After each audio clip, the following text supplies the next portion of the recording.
CW44's Leali Shalabi reports the group Feeding Tampa is working to change that. Here I am today at the Feeding Tampa Bay Distribution Center as they prepare for the holidays. Leaving a lasting impact on our community, Feeding Tampa Bay is playing a pivotal role in making sure the Tampa Bay community is fed this holiday season and all throughout the year. Take a look at the scene here at Legacy Harbor Marina. Boats are stacked upon each other, showing how strong Hurricane Ian was. Now the main focus for residents is cleanup. The world turned upside down during COVID, but that didn't stop USF students from noticing that the university was still charging them on-campus facility fees while being at home. The Gasparilla Music Festival is running on 12 years strong of supporting global and homegrown talent, all while funding music education in the Tampa Bay area. This holiday season, community-based organizations have all come together to ensure that the Tampa Bay area is fed. By promoting hope and dignity, these Tampa-based organizations are changing lives one meal at a time. I'm here as hundreds of Cuban Americans take to the streets to protest the communist regime.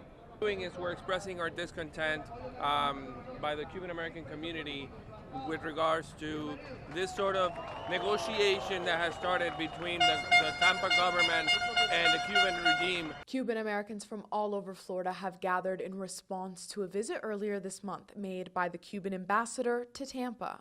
You know, for what that meeting meant, it was reprehensible and it just completely disregards our country's foreign policy. This meeting sparked outrage amongst local Cuban exiles who escaped the country for freedom in America. As someone who was born in Cuba and coming from as a political prisoner myself with my father, it was hard. This has been an ongoing issue, and I think Cubans are tired of it. In Cuba right now, we're waiting food lines. No one has electricity. It's hot. If it's hot here, imagine how it is down south. Cuba has had a communist political system since 1959. For the past 64 years, Cubans have been under exile. That's why protests like this one mean so much to the community. There's no room for negotiations with a communist regime.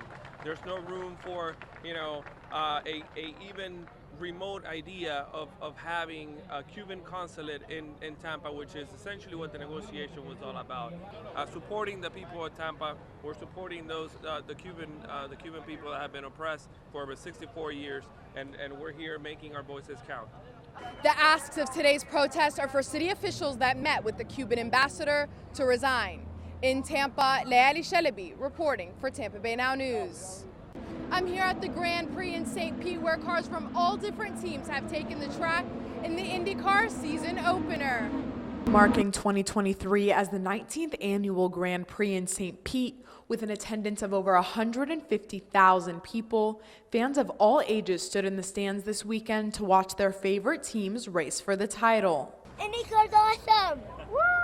Taking home the title, Marcus Ericsson won a wild season opener. Coming in as a close second, however, was Pato O'Ward by 2.4 seconds. O'Ward was in the lead until his engine failed.